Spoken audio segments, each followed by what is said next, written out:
With America's 250th anniversary right around the corner, you can see our region's influence all over history and its founding, even in the years leading up to it.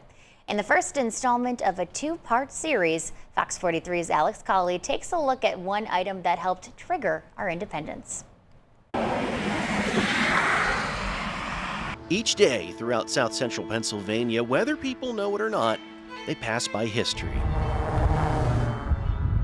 And without some of this history around the time of the colonies, the idea of the United States may have been just that, history. So I think it is special. Lancaster was the largest inland city in the entire 13 colonies at this time. You take the Conestoga Wagon Road, Lincoln Highway, it goes by many different names, Route 30 from Philadelphia to Lancaster.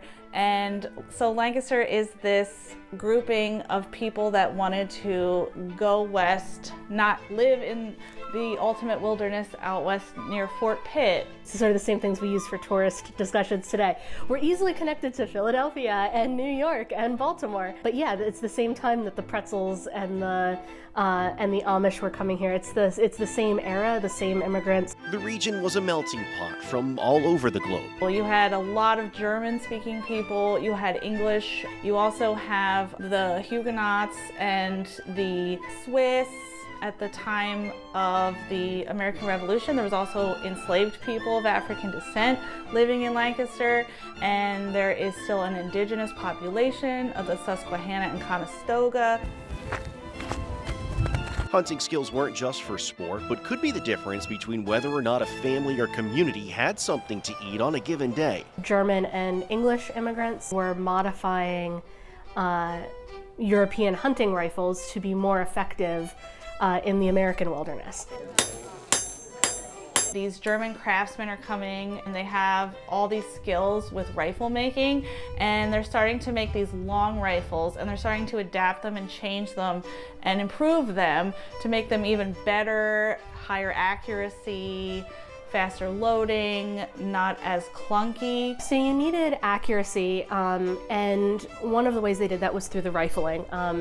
But also it could be, they made the barrels longer and the caliber size smaller, so the bullets were smaller, but they kept the same amount of powder in the rifles, which essentially meant that it would fire also at a faster velocity. So they just found that it was more accurate, and if you're out hunting, accuracy matters. It's the birth of the Lancaster long rifle. Gun makers throughout the region were popular spots to pick up the latest advancement. We have the industries of milling and rifle making for the barrels, but then you also have the woodworkers crafting the wooden parts of the rifles. But Lancaster at this time was home to many, many craftsmen. These duties are an infringement of our natural and constitutional rights. As tensions with the British grew, Lancaster long rifle's legacy very quickly transitioned into one of the weapons of choice used in our country's fight for independence, and it happened almost immediately. We have reports of the British Army commenting on the way the Americans fought, which was made possible by the rifles, and the accuracy of the rifles, because as they were retreating from Lexington and Concord as well, like there's all these comments of how they were they were picking off the British as they were retreating. Alex Colley, Fox 43.